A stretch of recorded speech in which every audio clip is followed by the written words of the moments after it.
Okay, so let's continue our discussion from here. So if we realize the body,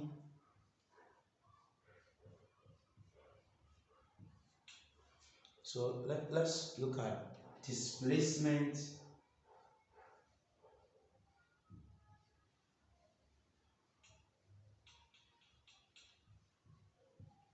equation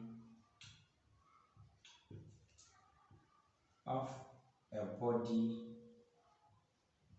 in SHM. Displacement equation in a body in simple harmonic motion. So we realize that as the body embarks on circular motion, the body also oscillates in simple harmonic motion around either the y or the x axis. We said the body moves at a uniform angular angular velocity omega. So theta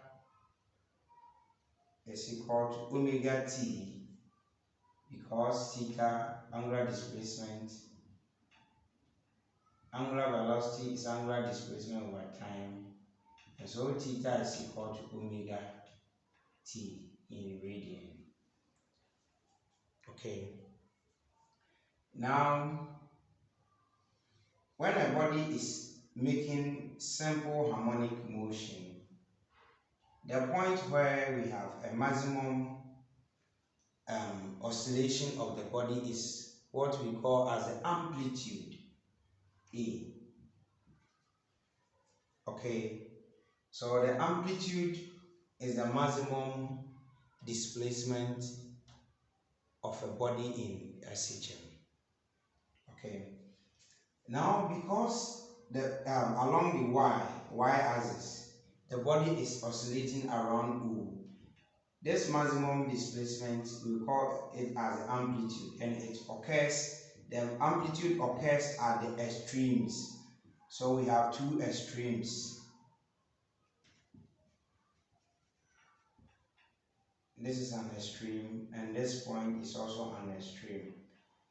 And the amplitude occurs at the extremes. The amplitude occurs at the extremes. Because the body is over here, it's moving in circular motion. This is the radius of the circle, so is this. But this is a radius, this is a radius. But we differentiate this from this because along the y-axis, we say the body is in simple harmonic motion. And so this point is known as the maximum displacement, which is the amplitude. But because within the circumference the body is doing circular motion, this is known as the radius. But in effect, the radius is the same as the amplitude, because this is also a radius, only that we have given it a different name because of it doing different function.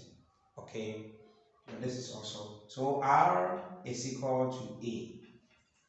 All right, now if we are saying that the body is oscillating in simple harmonic motion around O, then at every time t, okay, the body is displaced. So if the body is here and I want the extent to which it is displaced from the starting point, okay, its original point O, then how do I determine this displacement of the body, okay, around O within a time t?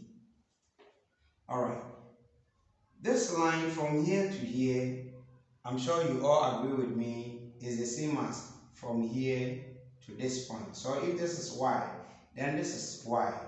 Okay, so when we take the sine of the angle, sine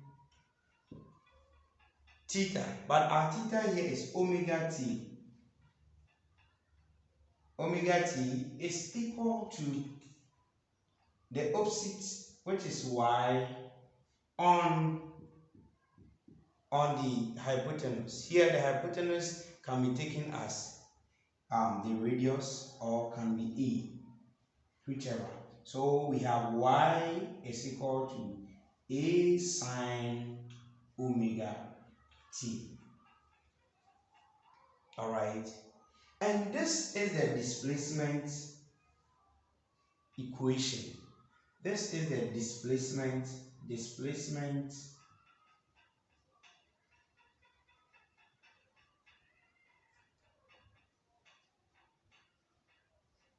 equation at time t. This is the displacement equation at time t.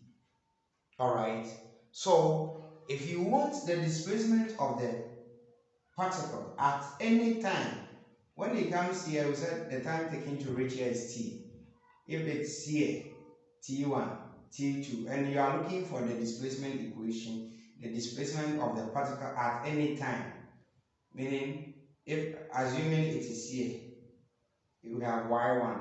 So y1 is going to be the amplitude, or the amplitude a sine omega t1, and t1 is the time taken to move from here to this point. Is that okay? And so on and so forth.